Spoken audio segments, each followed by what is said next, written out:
Hadirin, untuk menggali potensi yang ada pada manusia harus dengan pandangan basirah, pandangan hati. Dan ini kerja siapa? Ana wa man ittaba'ani, saya dan orang-orang yang mengikuti saya. Dalam tafsir Al-Jalalain dikatakan ana wa man amana bi. Jadi kerja saya dan kerja setiap orang yang beriman kepada saya. Wa subhanallahi wa ma anna minal musyrikin. Maha suci Allah dan bukanlah termasuk saya orang yang musyrik. Jadi hadirin, keuntungan yang pertama daripada ini kerja. Kalau betul-betul setiap individu daripada umat membuat ini kerja, dia baru bisa mendeklarasikan dirinya sebagai orang yang bebas daripada kemusyrikan. Wa ma anna minal musyrikin. Jadi orang hanya diakui keimanannya oleh Allah, dibersihkan dirinya daripada kemusyrikan kalau dia sudah berdakwah. Kalau dia belajar dan belajar ilmu tauhid di mana saja belajar, bahkan walaupun dia belajar daripada Jibril alaihissalam, tapi kalau dia berdakwah belum diakui bahwasanya telah hilang kemusyrikan dalam diri dia.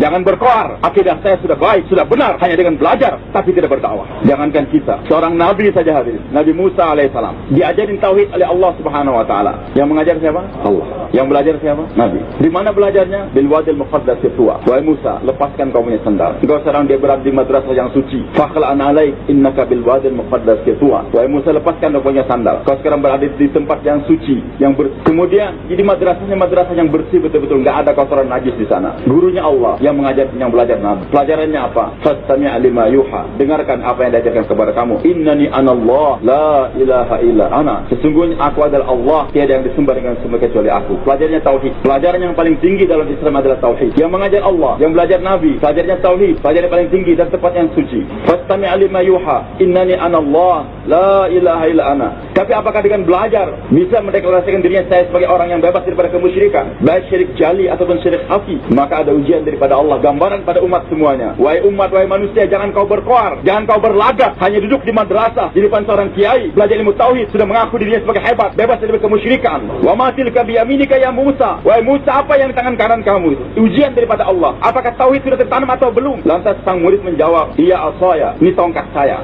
Akrab dengan tongkat, mengetahui manfaat tongkat yang dia miliki, maka tanpa segan beliau bukan mengatakan iya aso, dia tongkat, bukan asoya, tongkat saya. Atawakkau alaiha, saya gunakan untuk melangkah. Wa husyu bi ala ghanami, saya gunakan untuk memukul daun-daunan sehingga jatuh dan dimakan oleh kambing-kambing saya. Waliya fiha ma'arib ukhra, dan banyak manfaat lain lagi ya Allah. Lupa tauhid yang baru diajarkan. Banyak manfaat tongkat saya ya Allah, padahal baru diajarkan fastami' lima yuha innani anallah la ilaha illa ana la nafi'a illa ana. Wahai Musa, tiada yang memberikan manfaat kecuali aku. Kenapa masih kau katakan waliya fiha ma'arib ukhra? Masih banyak manfaat lagi di tongkat saya. Ujian yang kedua, alqiha ya Musa, lemparkan di tongkat yang kau cintai tadi. Merasakan kau milik saya tongkat, saya lemparkan kecintaan kau pada itu tongkat. Fa idza hiya hayyun tas'a, itu tongkat berubah jadi ular yang bergerak dengan cepat. Apa yang terjadi? Nabi Musa lari, walla mudbiran wa lam yaqib, lari dan tidak menengok lagi ke belakang. Hai Musa, kenapa lari? La dharra illa ana. Wahai Musa, tidak ada yang memberikan mudarat kecuali aku. Kenapa lari dari ular? Mana kau punya tauhid? Wahai santri-santri, wahai pelajar yang belajar di Mesir, yang belajar di Madinah, yang belajar di pondok pesantren, di mana kau punya tauhid? Kenapa lari? Lari dari ular. La dharra illa ana, la ilaha illallah, la dharra illallah. Tauhid belum tertanam kalau hanya tinggal di madrasah, belum bergerak.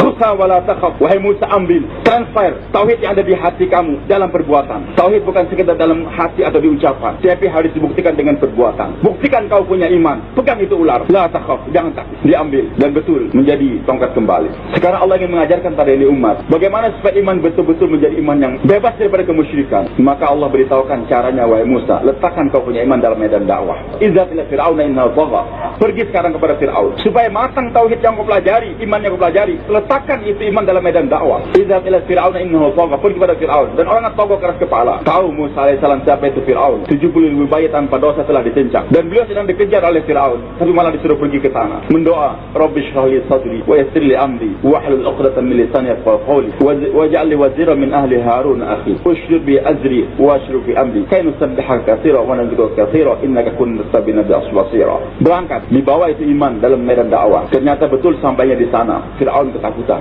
Berhadapan Fir'aun yang dicari Musa, ketakutan dia. Akhirnya mengarahkan anak muridnya saja, anak buahnya saja. 80.000 tukang sihir lebih kurang dihadapkan, masing-masing bawa tali dan tongkat, melemparkan jadi ular semua. Sekarang seorang dai menghadapi 160.000 ular. Tapi aneh, dulu ketika imannya belum diletakkan dalam medan dakwah, lari dari satu ular. Sekarang enggak lari dari 160.000 ular. Tapi karena hari pertama berdakwah, perasaan takut masih ada. Maka Allah katakan fawjasa fina khifatan, masih ada rasa takut sedikit di hati Nabi Musa. Baru pertama berdakwah begitu. Bahkan sebelum menghadapi ular tadi, ketika akan berangkat, sebelum mendoa, terfikir juga bagaimana anak saya, bagaimana istri saya yang sedang sakit di bawah bawah gunung sana. Sebagaimana pertanyaan seorang dai, bagaimana makan apa kita kalau berangkat ke pulau? Maka dalam tafsir Al-Alusi dijelaskan dalam Wa min dabbatin, Allah katakan juz ke-12 kan sebelum apa? Juz ke-12. Maka Allah katakan, wahai Musa, pukul batu yang di depan kau ini. Dipukul batu, belah, tapi ada batu lagi. Pukul lagi itu batu, belah lagi, ada batu lagi dalamnya. Pukul lagi itu batu. Batu yang ketiga dipukul lagi, ternyata keluar seekor binatang kecil. Di mulutnya ada makanan. Kau dari mana Allah bisa menembuskan makanan kepada seekor binatang kecil? Dalam 3 lapisan itu batu. Siapa yang memberikan rezeki? Allah. Ar-Razzaq wallah, Al-Khaliq wallah, Al-Malik wallah, Ar-Razzaq wallah. Tidak susah bagi Allah. Tidak ada satu orang dokter pun yang ahli bisa menembuskan makanan, menginfuskan makanan ke dalam 3 lapisan batu. Ada di sini dokter yang bisa menembuskan jarumnya ke dalam 3 lapisan batu tadi tanpa merusak itu bentuk batu? Yang kuasa siapa? Allah. Jangan khawatir wahai Musa, jangankan istri kamu di luar batu, binatang dalam 3 lapisan batu saja aku mampu untuk memberikan makanan kepada dia. Dengarkan apa yang dia ucapkan. Maka Nabi Musa tawajuh mendengarkan ucapan daripada itu binatang kecil. Subhana man yarani, Maha suci Allah yang melihat aku senantiasa. Wa yasma'u kalami, mendengarkan setiap ucapanku. Wa ya'rifu makani, mengetahui di mana tempat aku. Wa yadhkuruni wa la yansani, dan selalu mengingat aku, tidak pernah melupakan aku. Binatang dalam 3 lapisan batu Allah tidak pernah lupa untuk memberikan rezeki pada dia tersebut. Itu binatang. Bagaimana engkau wahai Musa?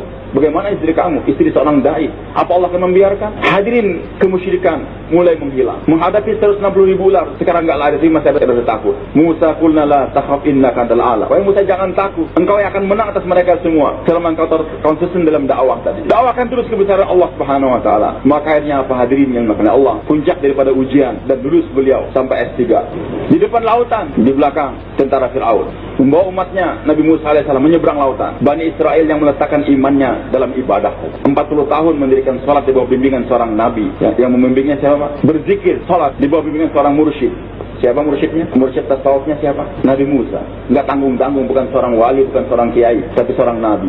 Apakah ada seorang kiai atau seorang wali yang mampu melebihi kehebatan daripada seorang nabi? Tidak ada. Di bawah bimbingan seorang mursyid beribadah 40 tahun, suluk selama 40 tahun. Berapa tahun suluknya? 40 tahun. Baru 15 hari suluk sudah mengaku imannya hebat. 40 tahun berada mengaji suluk di bawah pimpinan seorang mursyid. Tapi ketika melihat di depan lautan, di belakang tentara, ketakutan. Inna namudrakun. Wahai Musa, kita sekarang terkejar. Lu apa hasil ibadah kamu 40 tahun? Masih takut dengan makhluk? Al-Quran berbicara hadirin. Kenyataan. Bagaimanapun hebatnya orang mentauhidkan hatinya kepada Allah. Tapi kalau belum meletakkan dirinya dalam suasana dakwah, akan terkesan dengan keadaan. Barangkali sekarang dia pakai sorban, dia pakai jenggot. Tapi kalau sudah banyak tuduhan-tuduhan daripada mereka-mereka yang pakai sorban ini teroris, yang pakai jenggot teroris, itu jenggot akan dia cukur, sorban akan dilepas. Barangkali hari ini istrinya pakai purdah, tapi kalau tidak letakkan lagi dalam medan dakwah, itu purdah nanti lama-kelamaan akan terlepas. Seorang anak kecil hidup dalam suasana dakwah bersama ayah dan ibunya, talim ada di rumah, di sekolah di Perancis sana. Kata gurunya, lepas kau punya jilbab. Tidak bisa. Lepas tidak bisa. Lantas gurunya merayu, wahai anak, apa? Bagaimana caranya aku bisa melepas kau punya jilbab? Itu anak kecil mengatakan, guru ambil sebuah pedang, tebas saya punya leher. Baru guru akan bisa melepaskan jilbab saya. Kekuatan apa ini? Rumahnya dibentuk oleh suasana dakwah. Maka itu anak berani mengatakan, ambil kau punya pedang, tebas kau saya punya leher. Itu yang bisa melepaskan jilbab dia daripada lehernya. Tapi hanya dibentuk dalam suasana ibadah saja hadir. Apalagi hanya 1 bulan dalam pesantren Ramadan saja. Anak-anak dibina, tapi tidak dibiasakan dalam suasana dakwah. Ayahnya enggak pernah kurus, ibunya juga enggak pernah dibawa keluar masturah. Jangan harapkan anaknya berani berbicara demikian. Hanya anak seorang dai yang berani mengatakan demikian. Silakan ambil pedang, tebas saya punya leher. Hadirin yang dimuliakan Allah, jangan puas kita dengan zikir yang kita amalkan, tapi belum kita letakkan dalam medan dakwah. Maka yang menjadikan zikir orang zikir orang berwibawa sudah diletakkan dalam dakwah. Bahkan nilainya akan digandakan menjadi 700.000 kali di setiap Allah.